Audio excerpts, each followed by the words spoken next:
Okay, I want to welcome everybody. Unconventional Wisdom, the CSE Investment Show / podcast.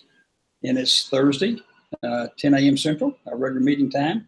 If you want to call in, we have an open line, 214-377-1108. 214-377-1108.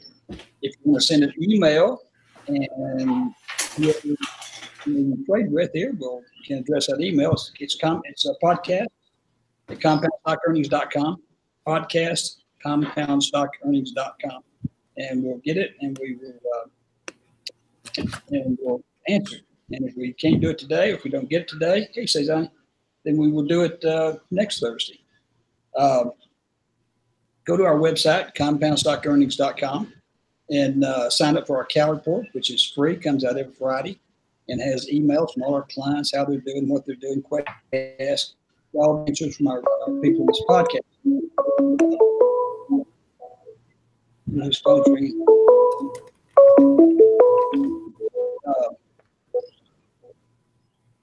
I don't know if that was our phone. Somebody actually called him. What? See, maybe it was Mark's with answer. No, it looks like it was Keith. Anyhow, go to compoundstockearnings.com. You can check out all the events we have coming up, all the seminars we have coming up. Cezanne and Joni, they've got a date for their advanced charting seminar, and they can announce that when they talk here in a few minutes. It's probably on the website by now. But the website just has everything going on for it, everything you need to find out. We've got, I know Dirk's going to be here in a little bit. He's down at San Juan. Cezanne's on, Joni's on, John, our resident professional appliance on up there in Chicago. Keith up there's on. I guess we're only missing Randy, but there's somebody trying to sign in now. So it's either Dirk or Randy. Randy may get here a little late. Okay, I don't have anything particularly exciting going on. Someone kind of just turned it over to you guys, and John, we got to you last time. What have you done this week?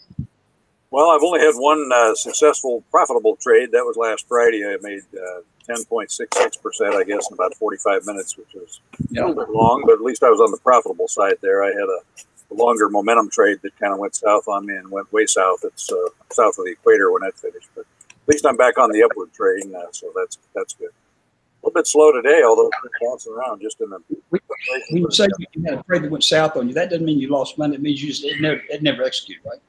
No, it lost on me. I was in for a little bit longer, and I wasn't in front of the computer all the time, so it was kind of by neglect, more or less, by my busyness. So probably shouldn't have done it in hindsight. So that's what I'm doing now, is watching closely.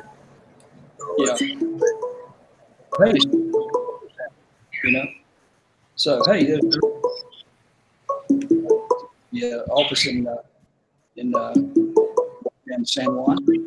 And, I guess he's going to be here for about another several days, and then leave and come back.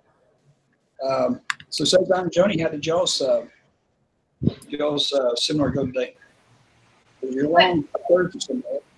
What? Was your long Thursday seminar? Yes, it was fine. We didn't have a trade today. It's been kind of a little bit of that weird slowdown in the summer for this whole week, really. So we had a little bit of jerky movement in the beginning, and then everything was pretty slow. But we had some good teaching moments in the charts to discuss. And since the seminars ended, or webinar, Apple did actually travel down and hit. So now it's hit 2.60 price points, which it did not do during the webinar, but it has actually done that now. Hey, that's this again. You only have to make 1% a week. You guys way ahead of your schedule. Not 1% a day, 1% a week. Did you get on early enough to hear what I want you to do at Tyson's? I don't know what you're talking about. Okay, good. You didn't hear me. What I'm going to need you to do is go up to Tyson's and get the biggest, meanest, ugliest too, rooster. Yeah. And I'll tell you about what we're going to do with him later. So, okay. I don't know if I can catch a rooster. Yeah. Also, for Dirk's benefit, Dirk, I saw an email from Walmart just a while ago that they're going to start handling the most premium wines. So there'll be probably some good prices on wine. I don't know where I know you get stuff from all over the place, but maybe some good bargains there. So fantastic financial news here I've got. Joni, what have you got to say? Anything? I know it's kind of slow for everybody. I know. Well, it's a roosters and all kind of things going on today that we're talking about. It's been a big week. There's been a lot of momentum this week, some things, big green markets. And so what happens with that kind of momentum is it sends things to all-time highs. And so we've kind of been, our hands have been somewhat tied because we're not going to enter at the highest place. So we're having to be patient and follow the rules this week, which is what we do. We are very disciplined in the way that we trade, which means sometimes sitting out. I know, and the market's been really on a tear the last couple of days, which kind of makes it difficult to get in positions when you have those big movements. I guess I don't know why it's on a tear. That meeting in Singapore is not until next week, and I don't know exactly how that would make the market tear up or tear down. I don't know. So, well, Keith, you got something going. We're all don't have much going here. What's going on with you? Yeah, well, unfortunately, I'm in the same boat there. That just the markets are just tough on the kind of trading I do on the momentum and the CMIC trades to get in. With the market on a tear, like you mentioned, the premiums are down for me on the CMICs, and I just can't get in. And I, again, following the rules that if it's not enough premium, you just don't trade it. So getting a little closer this week, but still not getting in, at least as of yet. Look, just before the podcast this morning, and so I'll be patient there on that.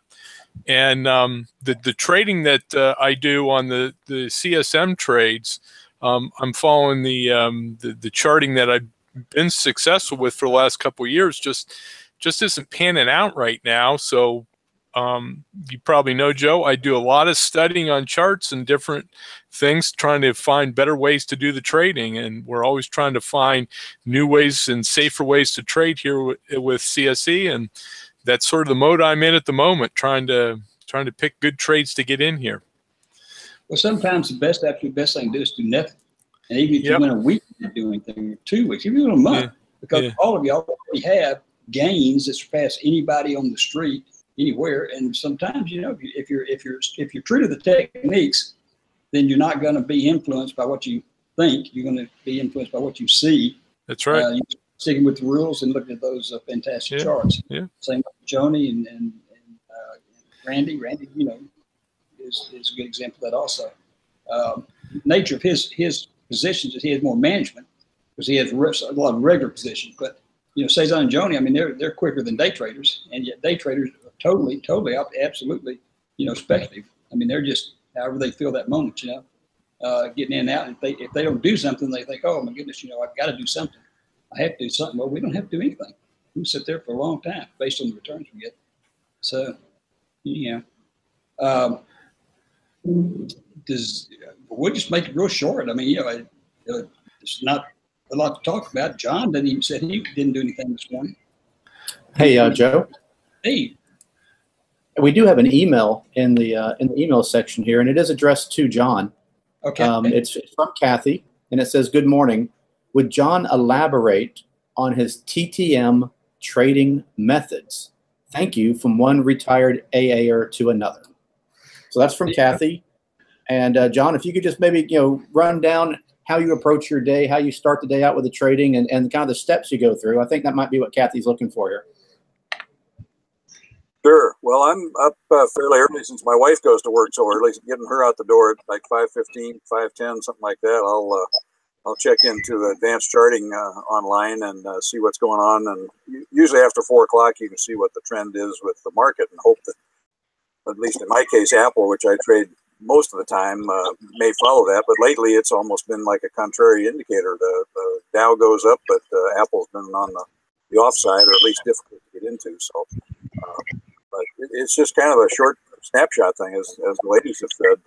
You just have to follow the charts and get in when it looks like it's favorable to get in, and look for that sweet spot, and then get out as quick as you can. So that's pretty much what I try to do. And then one trade a day, as Joe has talked me into, is sufficient. I don't have to sit there and look at it 4, 5, 6 times a day.